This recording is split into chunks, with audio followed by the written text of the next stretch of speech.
Máme presne 6 hodín, respektíve 18:00. Tak myslím, že ľudia pomaličky pristupujú. Pozerám, že tam je číslo 8, takže môžeme ísť asi na to. Dobrý deň, pekný deň zo Slovenska prajem všetkým, ako na Slovensko, tak aj do Českej republiky. Moje meno je Braňo Riečan a v spoločnosti BusyGold mám na starosti významných klientov a dneska vás budem sprevádzať verejným webinárom, ktorý sme nazvali Objavte svet investícií do zlata, alebo prečo má zlato v portfóliu. Takže toto bude dnešná naša téma. Verím tomu, že nejaké veci sa dozviete, ktoré budú pre vás zaujímavé, ktoré si so sebou odnesiete a podľa ktorých budete môcť do budúcna postupovať.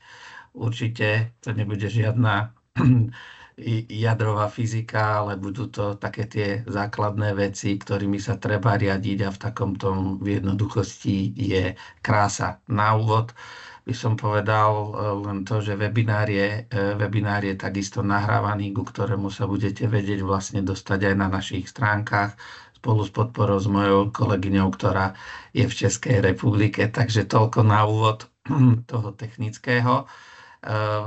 Poprosím vás, aby ste mali vypnuté mikrofóny. Pokiaľ by ste sa chceli niečo opýtať, tak na konci určite bude čas a priestor, respektíve kľudne môžete niečo písať do chatu a na záver si to pozrieme a odpovieme na otázky, ktoré budete klásť, či už v chate, alebo potom kľudne aj prostredníctvom mikrofónu. Takže toľko na úvod technické parametre a teda poďme sa do toho vrhnúť. Máme zhruba na to 45 minút, takže aby som vám neodkrojil veľa času z vašich večerných aktivít. Takže objavte svet investícií do zlata, alebo prečo mať zlato v portfóliu. Trošku by som išiel tak, aby sme videli, že prečo a aký to má zmysel.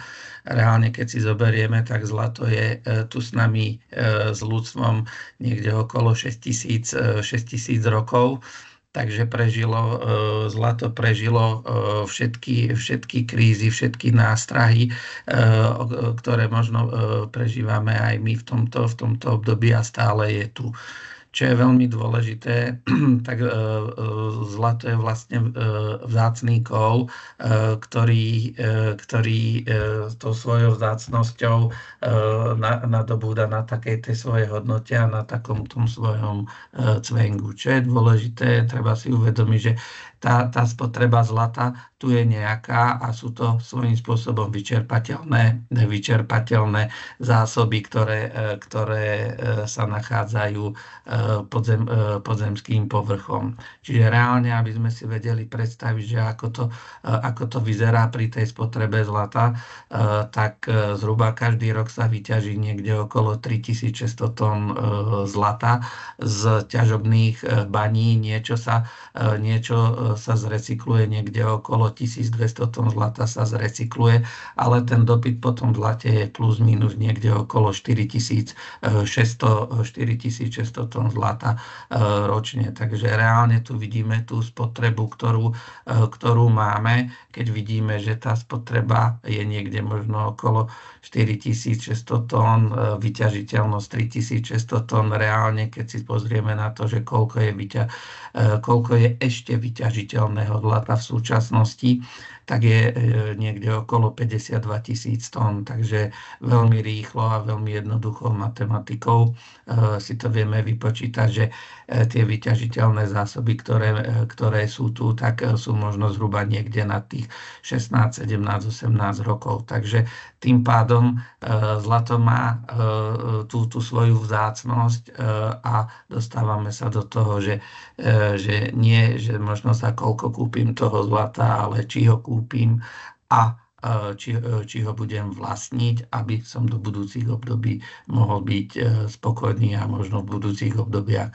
profitoval. Takže toľko je vlastne taká tá spotreba zlata. Čo je dôležité, že v podstate, čo nám ovplyvňuje jednak tú cenu zlata, tak je to hlavne sú to nákupy či už centrálnych bank, ktoré vo veľkom nakupujú, aby si vlastne vytvárali svoje rezervy a v podstate, aby mali podloženú aj tú tie jednotlivé národné meny a reálne, aby v prípade nejakých nepredvídaných udalostí, aby vedeli vlastne zasiahnuť. Čiže je tu enormný nákup centrálnych bank, čo sa týka zlata a vytváranie si vlastne zlatých rezerv. Tieto enormné nákupy sú tu od roku 2022 cez rok 2023 a takisto aj v roku 2024, takže ten dopyt centrálnych bank tu je, no a reálne, keď sa budeme na to pozerať, tak je tu aj dopyt po zlate zo strany jednotlivých malých investorov, medzi ktorých sa môžeme zaradiť vlastne aj my, či už naši klienti, alebo takisto každý jeden občan, ktorý vníma vlastne investovanie do zlata ako zaujímavý investičný nástroj. Tu vidíme na týchto slajdoch, že akým spôsobom sa vlastne zvyšujú tie zlaté rezervy jednotlivých centrálnych bank. V podstate tie nákupy hlavne teda začali niekde v roku 22 po vypuknutí rusko-ukrajinskej vojny, kde v podstate prežívame takú tú nestabilitu na trhu a to je jeden z tých hnacích motorov tých jednotlivých nákupov zlata. Takže tu na týchto slajdoch pekne vidíme, aký to má rastový trend zo strany centrálnych bank a nie v neposlednom rade. Ja vždy tak poviem, že v podstate každá rodina je nejaká centrálna banka, alebo sme centrálnou bankou každej rodiny ako základu bunky každého štátu. Takže centrálne banky určite majú informácie, majú ich veľmi dobré a zaujímavé, takže z tohto pohľadu je dobré sa pozrieť na to, že prečo by som aj ja nemohol skopírovať to, čo spravia jednotlivé centrálne banky, takže určite sa treba na to pozrieť a možno do určitej miery niečo skopírovať. Tu, aby sme videli, že kde sa vlastne zlato používa, aké je to rozloženie, čiže ten dopyt, ktorý je zo strany zlata, je rozdelený do jednotlivých sektorov, ktoré v podstate si z toho vyťaženého zlata niečo zoberú. Takže tu vidíme, že tu máme vlastne taký ten šperkársky priemysel, potom je tu technologické zlato. Takisto sú tu potom tie investície, retailoví zákazníci a v neposlednom rade takisto aj teda tie centrálne banky. Čiže ten koláč, ktorý vidíme, tak je rozdelený niekde okolo 37%. V roku 2024 si zobrali vlastne šperkári a šperkárske zlato, ktoré sa potom v podstate pretavuje do šperkov, ako sú reťazky, náušnice a ďalšie veci, ktoré poznáme veľmi dobre. Potom je tu technologické zlato, to je 7%, čiže dáva sa do technológií na to, lebo zlato svojimi chemickými vlastnosťami má veľmi dobré chemické vlastnosti, vodivé prvky a tak ďalej. Takže v každej tej technológii sa nachádza, tak je to niekde na úrovni 7%. No a keď sa zhrnieme dokopy ako investícia, ako investičné zlato, či už centrálnych bank alebo takisto retailového segmentu, tak je to zhruba niekde na 56%. Čiže veľký záber v roku 2024 mal hlavne záber centrálnych bank a retailových zákazníkov na ten dopyt a na ten apetít po investičnom zlate. Takže takýmto spôsobom sme to mali vlastne rozbité reálne, keď sa možno budeme pozerať na to, že čo ovplyvňuje tú cenu. Jednak sú to tieto atribúty, ktoré som spomínal, no a jeden z tých ďalších atribútov, ktorý je veľmi dôležitý, a je to vlastne náklady na tú ťažbu, čiže sa vlastne dostávame ku tej hodnote toho zlata, že či je to veľa alebo je to málo, tak aby sme si niekde možno pre porovnanie sa vedeli na to pozrieť, tak tie náklady na tú ťažbu len na ťažbu jednej trojskej unce, keď sa na to pozrieme, tak je to niekde na úrovni okolo 1400 až $1600 za trojskú uncu sú tie náklady na ťažbu, čiže len náklady samotného ťažiara. Do toho potom ešte nastupujú ďalej spracovateľské náklady, čiže náklady na spracovanie či už rafinérií, takisto mincí. No a v neposlednom rade je to potom, aby aj tá distribúcia, aby tam bola. Čiže toto všetko nám vlastne ovplyvňuje cenu zlata, no ale v neposlednom rade, keď si zoberieme, tak je veľmi dôležitá tá ťažba, ale čím hlbšie sa ide v tých baniach, tak tým sú tie náklady na tú ťažbu stále vyššie a vyššie, energie rastú a tak ďalej. Takže toto nám hlavne teda ovplyvňuje tú tú ťažobnú cenu, aby sme to vedeli vyťažiť a dostať sa smerom nahor, aby sme to vedeli spracovať a rozdistribuovať. Takže tieto náklady nám rastú každým rokom. No a v neposlednom rade možno len taký pohľad je to, že ako mi môže vlastne cena môjho investičného nástroja, ako je cena zlata, v nejakom či už sporení alebo v nákupe investičného zlata klesnúť. No určite to nemôže klesnúť na nulu, lebo reálne, keď si zoberieme, tie ťažobné náklady sú niekde na tej 1600, čiže reálne tá nula je tých $1600 a potom nám to nemôže klesnúť, lebo nastane celkom taký zaujímavý jav, a to je, že ťažiari vypnú ťažiarske stroje, prestanú ťažiť. No a v neposlednom rade tým pádom toho zlata, aj keď dopyt bude, tak ponuka nebude a tým pádom sa znovu rozbehne celý ťažobný segment na to, aby sa vlastne tá ťažba spustila a tým pádom by nám tá cena mohla porásť. Takže určite investovanie do zlata neznamená to, že môžem s mojou investíciou do zlata padnúť na úplnú nulu. To v žiadnom prípade nie. Tá úplná nula je možno ten ťažobný náklad, ktorý vlastne vidíme. Takže toto sú veci, ktoré nám ovplyvňujú.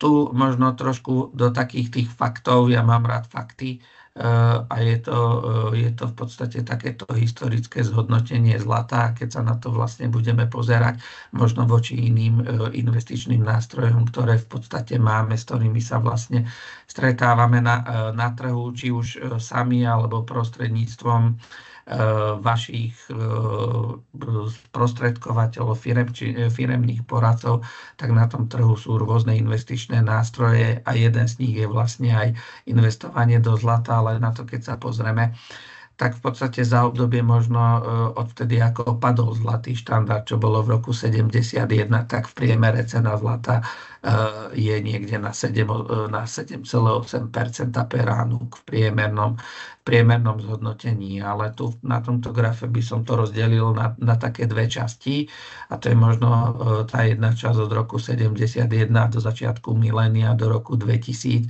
to bolo niekde na 6,8% a zase tá druhá časť, keď sa na to budeme pozerať, to miléniové obdobie, ktoré už je, ani sme sa nenazdali a je celkom dlhé a už v podstate máme za sebou 2 dekády, čiže štvrťstoročie máme za sebou, alebo teda máme štvrťstoročie, tak od roku 2000 do roku 2024, respektíve do roku za začiatku roku 2025, tak nám zlato spravilo krásnych 9,7% zhodnotenie per annum. Sami dobre vieme, že v roku, či už to bol rok 2001 alebo rok 2007, respektíve 2008, kedy začala veľká hypotekárna kríza, hej, takže sme prežívali aj tie kritické obdobia, prežili sme obdobie pandémie, prežívame teraz nestabilné geopolitické obdobie, kde máme vojny, či už je to blízko nás, ukrajinsko ruská vojna, respektíve vojna na Blízkom východe. Toto všetko vlastne ovplyvňuje tú cenu. Aj tak vidíme, že to zlato spravilo veľmi pekné a zaujímavé číslo v tom priemernom zhodnotení, čo je niekde okolo 9,7%. A vychádza nám to ako celkom zaujímavý investičný nástroj, o ktorý sa vlastne vieme oprieť. Tu mi nedá tak trošku, keď sme v takých tých faktoch, tak dovolil som si vybrať aj nejaké kratšie obdobie, aj nejaké dlhšie obdobie. Nedávno nám skončil v podstate rok 2024, kedy zlato v tomto roku zaznamenávalo v podstate historické maximá ceny zlata za x rokov dozadu. Tak tu vidíme, že za obdobie roka, čiže od začiatku januára alebo od polovičky januára 24 do dnešného dátumu do roku 25, čiže za rok tu vidíme, že skutočne to zlato ako na koncovom tovare, ktorý si môžete zakúpiť u nás v Ibizin Gold, tak to zlato malo krásne zhodnotenie a to je vlastne 34%. OK, niekto si povie, že bolo to rok 24, bolo rok zlata, boli tu tie nejaké maximá, tak si to môžeme pekne rozmeniť alebo teda ukázať aj možno také dlhší horizont, hej, a ten dlhší horizont je obdobie v podstate 10 rokov, čiže od roku 2015 do roku 2025. Tu vidíme, že to celkové zhodnotenie na tom zlate bolo niekde okolo 140,20%, čo nám robí niekde v priemere na 14%. Áno, bolo to možno zaujímavé obdobie, kde sme boli niekde možno na tom vrchole technologickom, ale zasiahli nás tam niekde aj nejaké tie pandemické veci, takisto aj tie vojny. Tak si to môžeme rozmeniť ešte trošku ďalej a pozrieme si možno obdobie roku 2000, teda obdobie 15 rokov, čo je už veľmi zaujímavé aj na tom investičnom horizonte investovania do zlata, kde vieme, že vlastne investovanie do zlata je dlhodobý program. Aj tu vidíme, že v podstate to zlato hodnotilo niekde na úrovni 208% za obdobie 15 rokov, takže keď si to premeníme na drobné, tak sa pohybujeme niekde okolo, myslím, že je to niekde okolo 13%. Takže toto sú reálne čísla, toto nie sú čísla, ktoré by boli nejakým spôsobom skreslované. K týmto číslam sa viete krásne dostať na našich webových stránkach, takže tu vidíme, že to je veľmi zaujímavé obdobie a zaujímavá investícia do zlata, za ktorú sa nemusíme hanbiť aj za takéto dlhšie obdobia.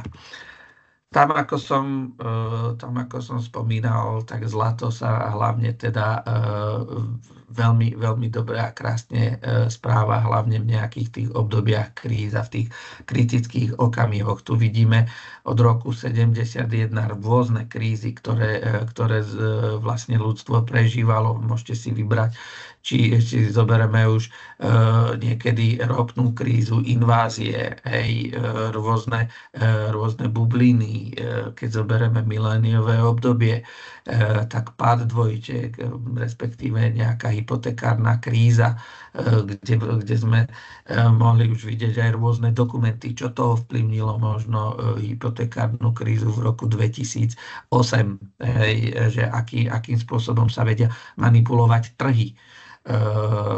Takže tu vidíme vlastne aj to covidové obdobie globálnu infláciu, ktorú sme zažívali v nedávnych obdobiach. Tak tu vidíme vlastne to, že to zlato, pokiaľ hovoríme vždy o tom zlate vo fyzickej forme, tak určite si vie vlastne zastať tú svoju pozíciu a nemusíme sa vlastne ničoho obávať a preto je dobré a vhodné, aby vlastne zlato bolo v každom portfóliu u každého z nás, aby nám vlastne vyrovnávalo tie kritické obdobia. Určite je to o tom, že nám to vlastne v tých kritických okamihoch môže krásne pomôcť. Takže tu vidíme, ako sa nám zlato vlastne správalo počas jednotlivých kríz. Tu je jeden veľmi, veľmi zaujímavý graf a vždycky sa stretávame a vždycky sme tak ako zlato sme vždycky konfrontovaní, či už je to S&P 500, hej, alebo MSCI World, alebo rôzne iné indexy, ktoré poznáme, tak tu vlastne vidíme, že na takomto ilustračnom zábere vidíme, že ako si vlastne zlato viedlo a ako si viedlo v podstate za obdobie 26 rokov, hej, kde sa vlastne udiali niektoré kritické okamihy a tu vidíme, že v konečnom dôsledku, aký to malo vplyv na jednotlivé aktíva, do ktorých máme možnosť investovať reálne. Keď si zoberieme, tak aktívum, do ktorého môžete ísť s nami od roku 98 za tých 26 rokov, si spravilo vlastne 677% za obdobie tých 26 rokov. Keď sa pozrieme na to, ako spravili jednotlivé ďalšie aktíva, ako je S&P 500, tak to bolo niekde na 376%, respektíve keď zoberieme aj z dividendov, tak to bolo niekde na 662%.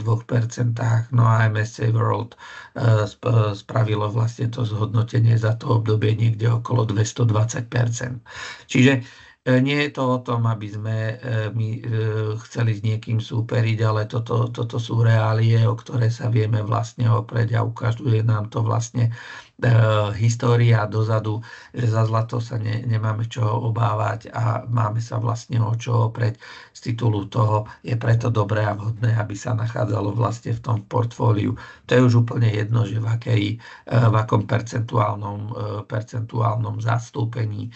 Niekto povie, že je potrebné, aby tam možno bolo niekde na úrovni 2-3%, niekto povie 10%, niekto povie 30%, dokonca poznám obchodných partnerov, ktorí sa neboja v súčasnosti ísť až do 50% do fyzického zlata. Takže to sú fakty, ktoré hovoria za to, že sa vôbec nemusíme ničoho obávať a vieme sa vlastne tvárov v tvár postaviť voči aj iným aktívam. Možno tu trošku taký slajd, o ktorý by som sa tak možno trošku oprel, a to je, že možno spoločnosť Konsek určite všetci poznáme. Je to spoločnosť, ktorá zastrešuje rôzne fondy, rôzne indexové fondy, ktoré má vlastne v portfóliu niekde okolo 1200 fondov. A reálne, keď sa vlastne na to budeme pozerať v tom období, že asi ako si viedli, čiže štandardný horizont niekde na úrovni tých v rozmedzi 10 až 15 rokov, tak vidíme, že v podstate to priemerné zhodnotenie, keď si zoberieme, tak je to v podstate niekde na tých, zlato spravilo tých 9,7%. Keď sa pozrieme na fondy Consec, tak tu vidíme, že len 64 fondov, ktoré v podstate majú v tom portfóliu, tak spravilo to zhodnotenie také, ako spravilo zlato. Hej, nechcem ísť do žiadnej konfrontácie a niekomu rozprávať, či je to dobré, alebo je to zlé, ale toto sú fakta, ktoré nám hovoria za to, že ja nikdy neviem, že spoločnosť, do ktorých z tých 1136 fondov, ktoré majú vyskladané, že do ktorých zrovna ide vlastne tá moja investícia. Takže znovu je to len to, že sa nemusíme skutočne hanbiť za to, že keď pôjdeme do zlata, že by sme mali na tom prerobiť, alebo že to nie je dobrá a vhodná investícia. Takže toľko. No a v neposlednom rade toto je obrázok, ktorý mám veľmi rád, a je to v podstate zlato versus meny z titulu toho, že či chceme, či nechceme, tak zlato tu bolo skutočne tých 6000 rokov pred nami a jednotlivé meny, s ktorými sa vlastne stretávame, tak keď to zoberieme, tak sú tu rôzne meny a tento graf je možno na horizonte od roku 1900, kde sme mali rôzne meny a tu vidíme na konci toho grafu, že všetky meny strácajú svoju hodnotu. Jedine zlato si drží tú svoju hodnotu a dostávame sa vlastne do toho, že a to staré dobré pravidlo, že zlato je uchovateľ hodnoty. Takže áno, treba mať niečo zainvestované aj v investičných nástrojoch, ktoré poznáme. No ale v neposlednom rade je potrebné, aby sme tam mali vlastne aj to zlato, lebo takisto zlato sú peniaze. Zlato vymením za akúkoľvek menu, ktorú budem v danom čase potrebovať.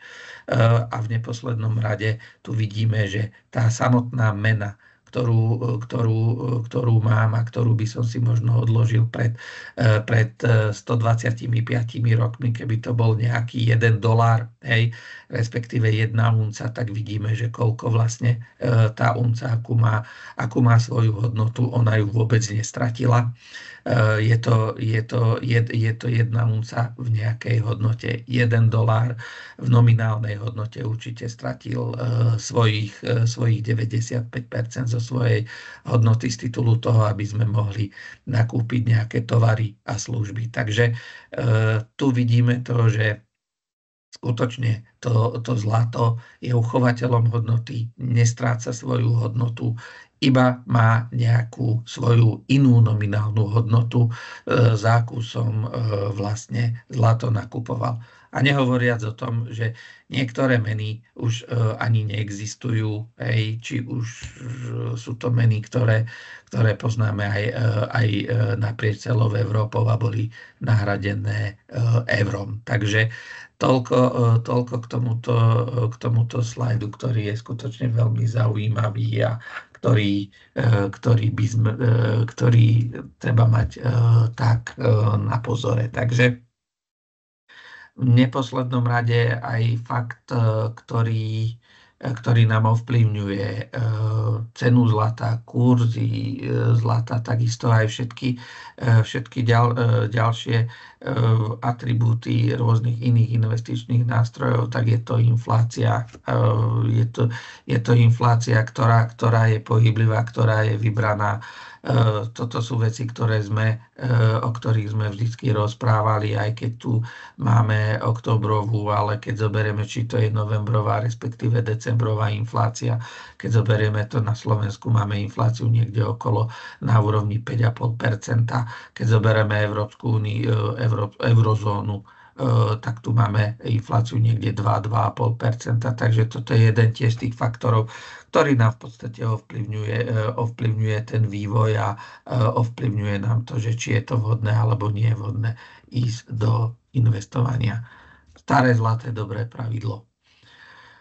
Staré zlaté dobré pravidlo, investuj a maj svoje portfólio rozdelené do tzv.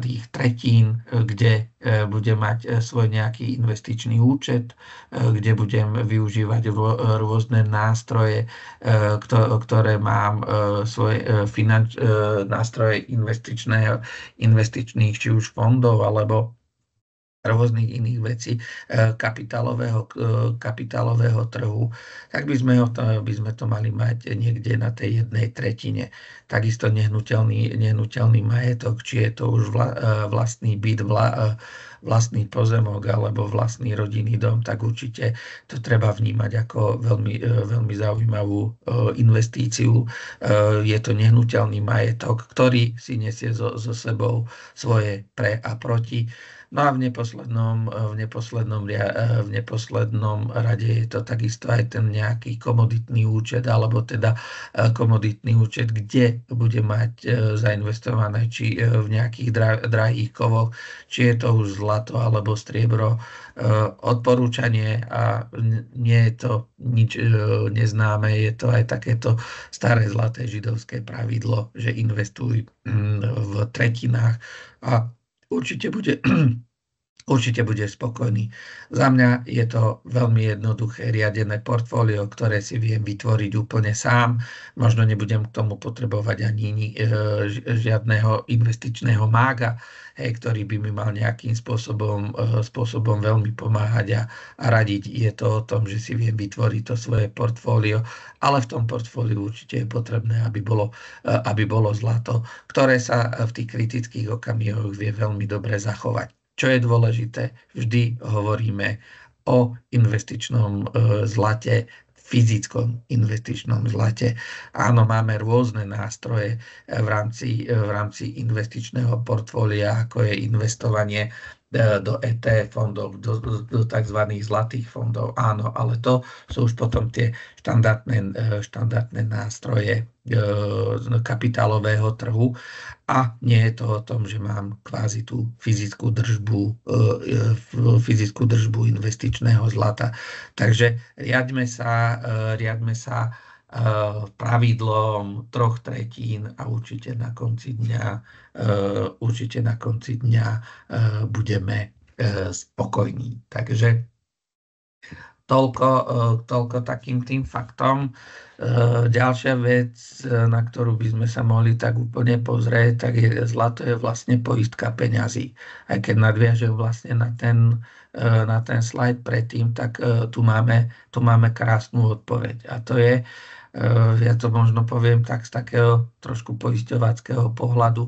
Príďte do poisťovne a povedzte, že potrebujete poistiť nejaký veľký objem peňazí, tak do určitej miery to je možné, ale musíte za to zaplatiť a všetky tie náležitosti okolo toho a tiež nie je možný objem veľkých peňazí ani mať poistený. Čiže preto možno taký ten slogan, že zlato je poistka peňazí.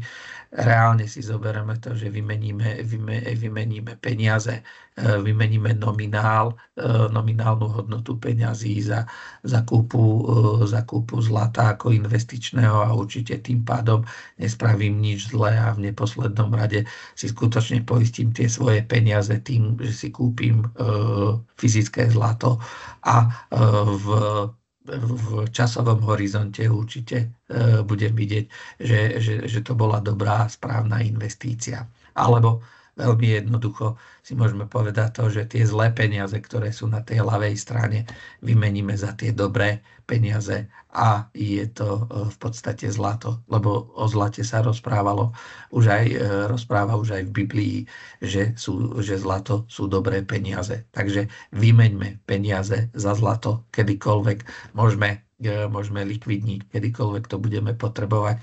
Ale čo je dôležité, tak je potrebné to, aby sme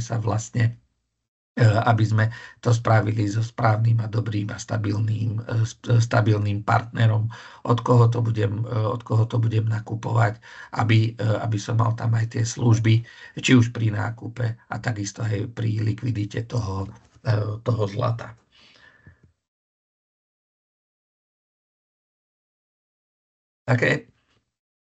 Také tie výhody.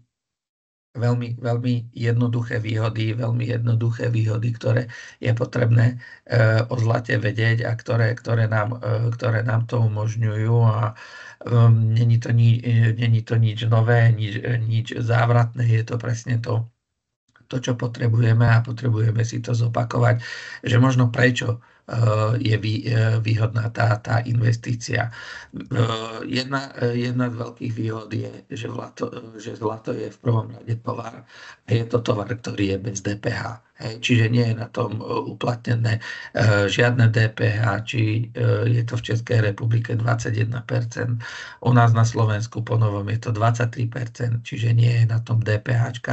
Čiže môžeme sa na to krásne pozrieť, že máme takú zľavu od štátu, čo je veľmi dôležité pre nás, ako pre občanov, ako pre investorov tých malých, drobných, je to, že neplatí daň z výnosu. Keď si zoberieme rôzne iné investičné nástroje, ktoré vlastne využívame na investičnom trhu, tak v podstate pri výnose, ktorý sme vlastne zrealizovali v tom čase, tak je potrebné, aby sme zaplatili vlastne z toho daň.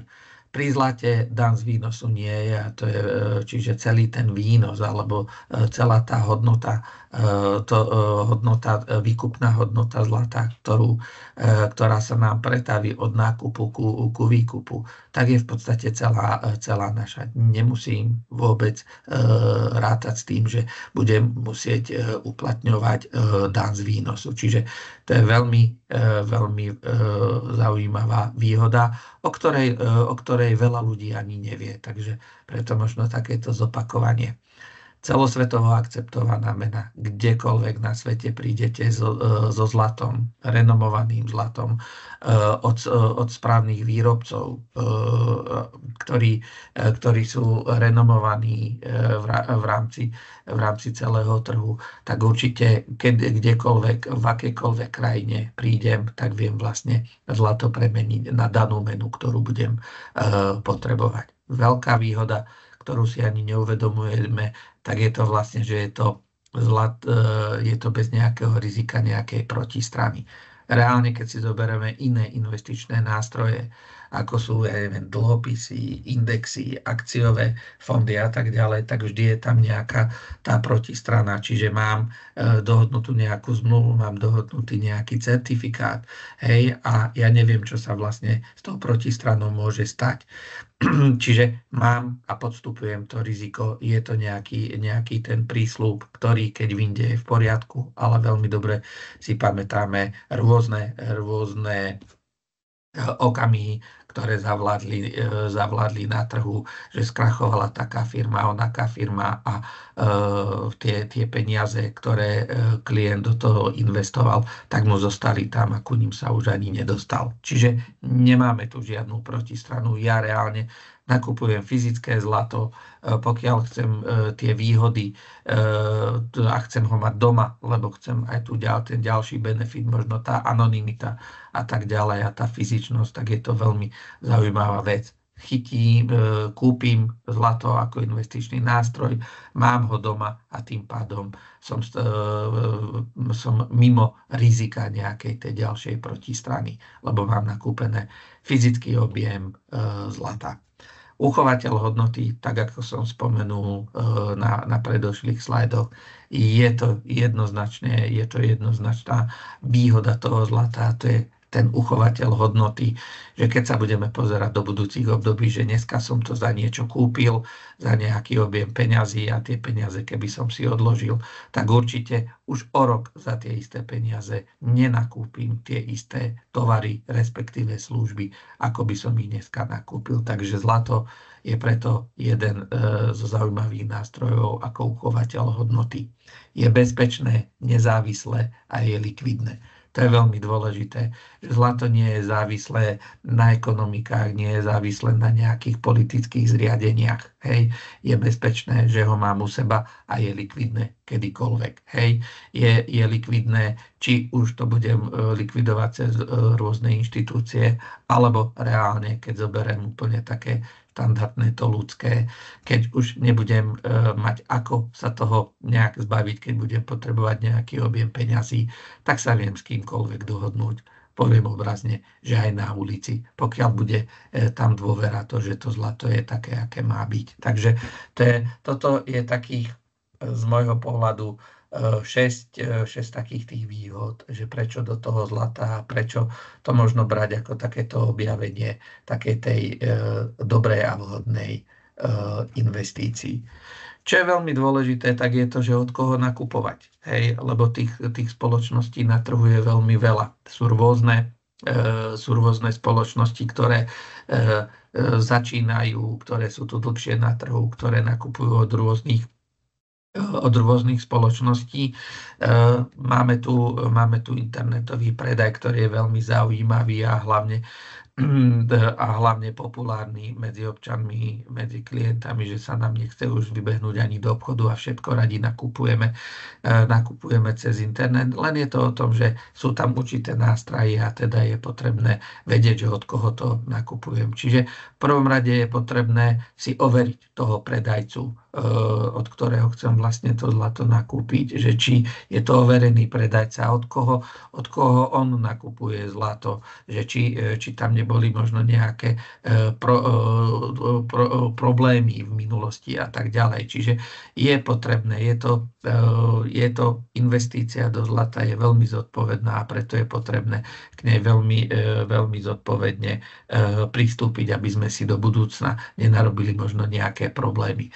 Čiže vždy pozerajte, že kto je ten partner, či je dostupný na internete, aké má stránky, či sú tam všetky tie informácie, ktoré vy potrebujete, či už je to pri nákupe, výkupe a tak ďalej.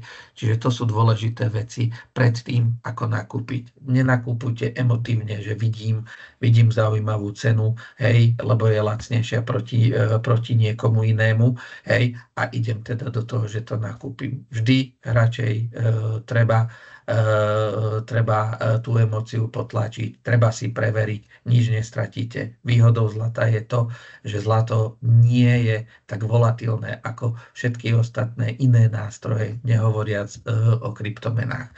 Čiže radšej ten nákup oddialiť o 1, o 2 dní, ale preveriť si toho predajcu, ktorý mi vlastne bude predávať alebo u koho som sa rozhodol robiť ten nákup. Takže také tie výhody našej spoločnosti BizingGold je dôležité to, že sme oficiálnym partnerom rafinérie Pump švajčiarskej, je to renomovaná značka, renomované zlato všade vo svete, úplne bezproblémový či už nákup alebo predaj. A takisto sme oficiálnym partnerom mincovne Royal Mint v Anglicku. Sme dohľadateľní takisto aj na ich oficiálnych stránkach. Nie každý partner, alebo nie každý predajca, ktorý sa chváli, že je oficiálnym predajcom, nie je oficiálnym predajcom. Čiže je to dohľadateľné, je to dôležité, takisto je to pre nás zaväzujúce, že sme vlastne partnerom takto renomovaných značiek. Dôležitá vec je to, že vlastne taká tá garancia prvodržiteľstva, ktorú my dávame našim klientom, že či už je to tá minca alebo zliatok, čiže všeobecne investičné zlato, ktoré ide od nás ku našim klientom, tak je vlastne garanciou prvodržiteľstva. Čiže výrobok ide od nás priamo ku klientovi, kto výrobí, čiže nerobíme s obehovým zlatom. To je veľmi dôležité. Takisto garancia výkupu. To je za mňa toto najdôležitejšie, lebo keď mám peniaze, kúpim všetko. Ale ďalšia vec je to, že ja to, čo sa týka zlata, tak to potrebujem predať a ja potrebujem mať nejakého partnera na druhej strane, ktorý bude voči mne férový, ktorý mi bude dávať férovú výkupnú cenu, kde ma niekto nedá s výkupnou cenou smerom nadol, lebo vtedy vlastne ja prichádzam o ten výnos, o ten profit na tom nákupe zlata, ktorý som realizoval v minulosti. Takže my ako spoločnosť BIZ dávame garanciu výkupu priamo v zmluve, nie v obchodných podmienkach, ale v zmluvných podmienkach. Či je to už zmluva na jednorazový nákup, alebo je to zmluva, čo sa týka sporiacich programov, vždy je to zakotvené v zmluve.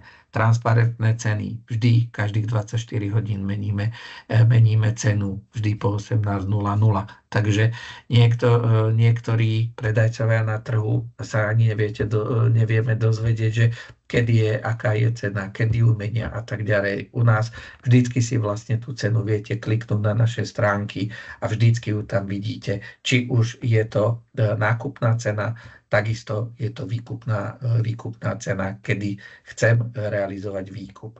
Čiže máme férový výkup, máte férové výkupné ceny. V sporiacich programoch naši klienti, ktorí sa rozhodnú ísť do sporiacich programov, ktoré máme zaujímavé, ktoré si v skratke povieme, je v podstate trezor pre sporiace programy vlastne máme gratis. Čo je veľmi dôležité, že tí naši klienti to môžu využiť, lebo na druhej strane sa boja, že idem do zlata, je to dobrá, zaujímavá investícia, alebo im sa to mať niekde doma, možno v šuflíku a tak ďalej, tak prečo nevyužiť ten v rámci sporiaceho programu tie sejfy gratis. Takže toto sú také tie naše výhody, o ktoré sa treba oprieť a ktoré môžu byť pre vás zaujímavé. Takých tých 7 benefitov zlata. Istota, nezávislosť, bezpečnosť, stabilita, flexibilita, uchovateľ hodnoty, historická tradícia. Čiže to máte takéto zhrnutie toho všetkého, čo som vám povedal teraz na tých predošlých slajdoch, kde si to vlastne môžete vybaviť a môžete sa na to pozrieť. Vždycky nájdem nejaký ten zaujímavý benefit toho zlata pre mňa, ako pre osobu, ale je to veľmi, veľmi zaujímavé a keď si to zhrnieme, tak krásnych 7 benefitov tu máme, o ktoré sa môžeme vlastne opierať. No a v neposlednom rade, či chceme, či nechceme, tak my ako spoločnosť eBusiness Gold dovolím si povedať, že vraciame svetu zlatý štandard prostredníctvom našich či už sporiacich programov, takisto aj nákupom, jednorazovým nákupom. Ale čo je, a dovolím si povedať, že sme skutočne lídrom v rámci sporiacich programov, tak naši klienti majú možnosti ísť do troch sporiacich programov, ako je štandardný e-plan, a 2 gramové kontá, ktoré máme, kde využívame digitalizáciu, kde využívame elektronické systémy na to, aby tí naši klienti si mohli tie gramové kontá, kde si môžu vlastne premieňať peniaze, kde si môžu vlastne premieňať peniaze do gramov zlata, do fyzického zlata, kde majú vlastne vytvorené gramové kontá a môžu vlastne využívať elektronické prostredie na to, aby mohli mať zabezpečenú tú flexibilitu. V tomto sme určite lídri, ktorí vám môžu ukázať tú cestu investovania do zlata aj prostredníctvom takej tej digitalizácie. Určite nehovoríme o digitálnom zlate, ako hovoria ETF fondy, ale my hovoríme o fyzickom zlate v digitálnom prostredí. Takže to je veľký rozdiel nás ako spoločnosti IBIS voči ETF fondom. Takže vraciame tu tým našim klientom zlatý štandard, ktorý tu máme. No a v neposlednom rade na záver sme vlastne celý ten náš kruh uzatvorili. A uzatvorili sme to, čo sa týka tých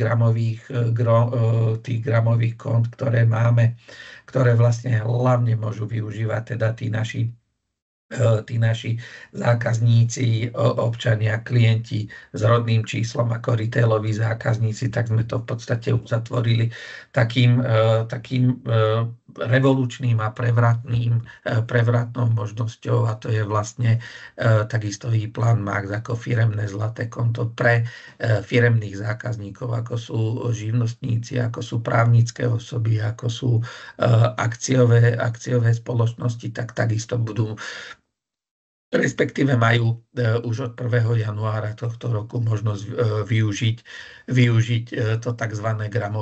Gramové konto pre svoju spoločnosť. No a je to úplne uzatvorené a celý ten kruh sa nám uzatvára a úplne niečo revolučné, ktoré tu vlastne máme na trhu, tak je to vlastne Ingold Pay, čiže platenie zlatom. Platenie zlatom zo strany občanov voči podnikateľským subjektom, ktorí postupne budú mať možnosť prijímať za tovary a služby, ktoré vám dodajú ako občanovi, tak majú možnosť prijímať zlato prostredníctvom systému Ingold Pay a veľmi jednoduchým systémom NFC terminálov. Čiže v jednoduchosti, aby sme si to vlastne vedeli predstaviť, tak ako prídem kdekoľvek, do akéhokoľvek obchodu a platím peniazmi, platobnou kartou, čiže využívam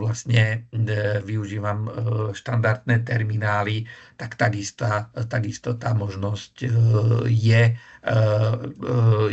prostredníctvom Ingold Pay a je to, že zaplatím za tovar a službu tomu podnikateľskému subjektu prostredníctvom jeho terminálu a prostredníctvom môjho gramového konta. Čiže to je v podstate taká tá naša digitalizácia, respektíve elektronizácia tých platieb a myslím si, že toto je niečo revolučné, ktoré na trhu určite sa s týmto niečím na trhu nedá momentálne stretnúť a sme v rámci či už Českej republiky alebo Slovenskej republiky sme takými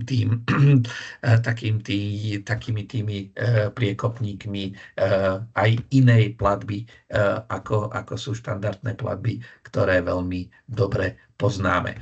Takže toľko na záver, aby sme teda mali taký ten ucelený pohľad o tom, že prečo je zaujímavá investícia do zlata. Môžeme tu objavovať rôzne zaujímavé veci. Takže toľko ku dnešnej prednáške z mojej strany.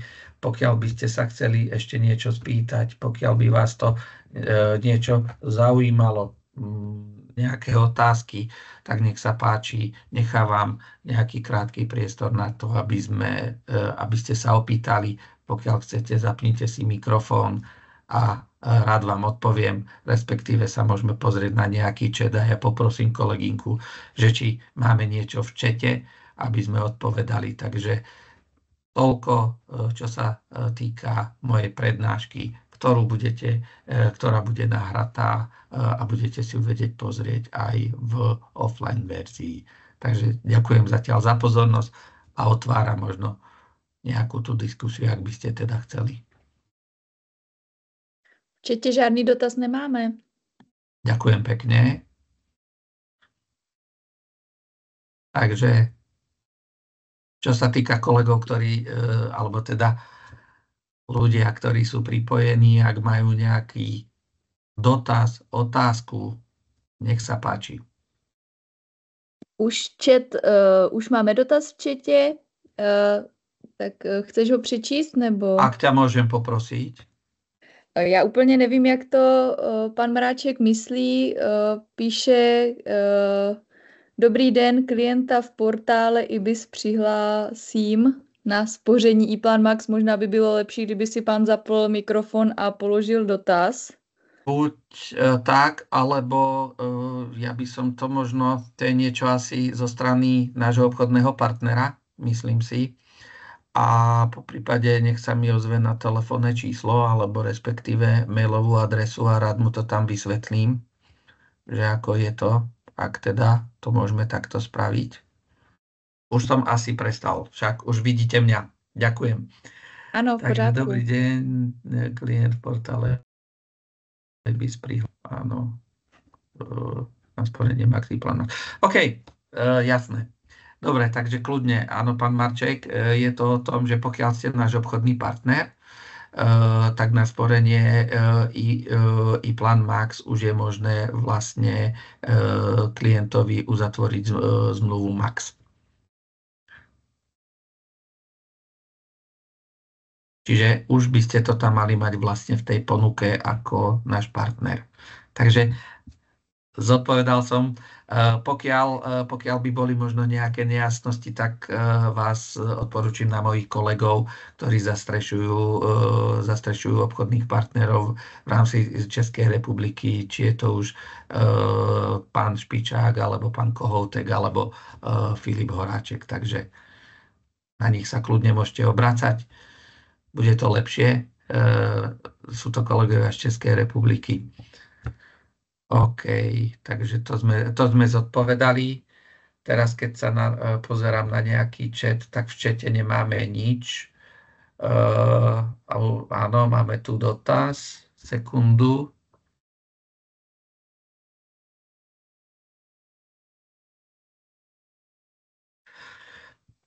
Je tu otázka, že pokiaľ má klient alebo mám starší produkt iPlan Profi a chcel by som využívať nové služby, ako na to.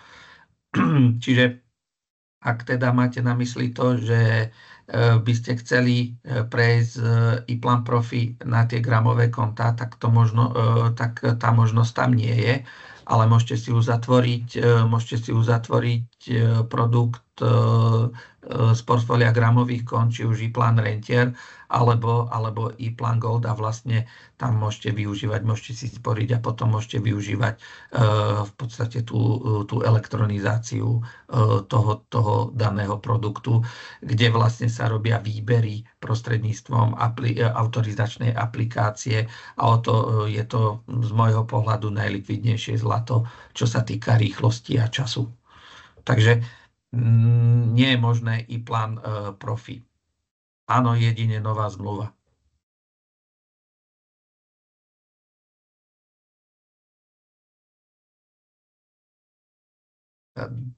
Dobre, som rád, že som zodpovedal na otázku. Takže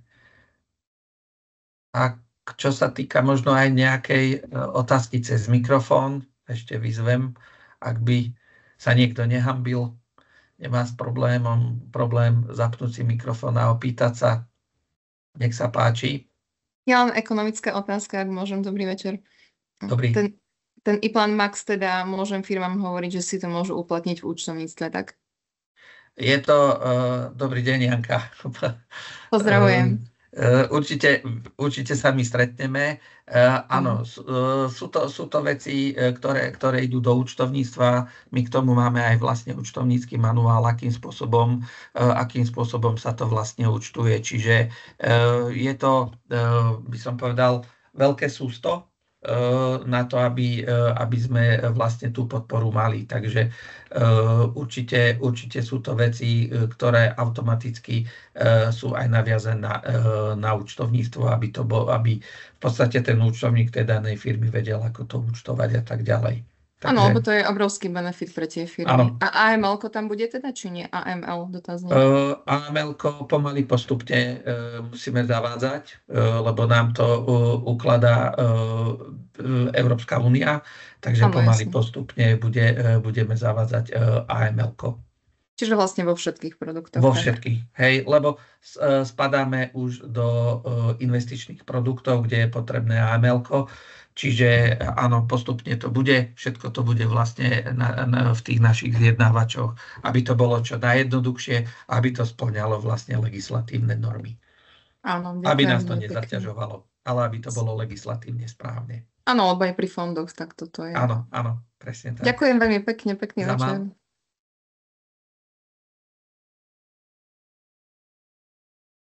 OK. Máme 7 hodín.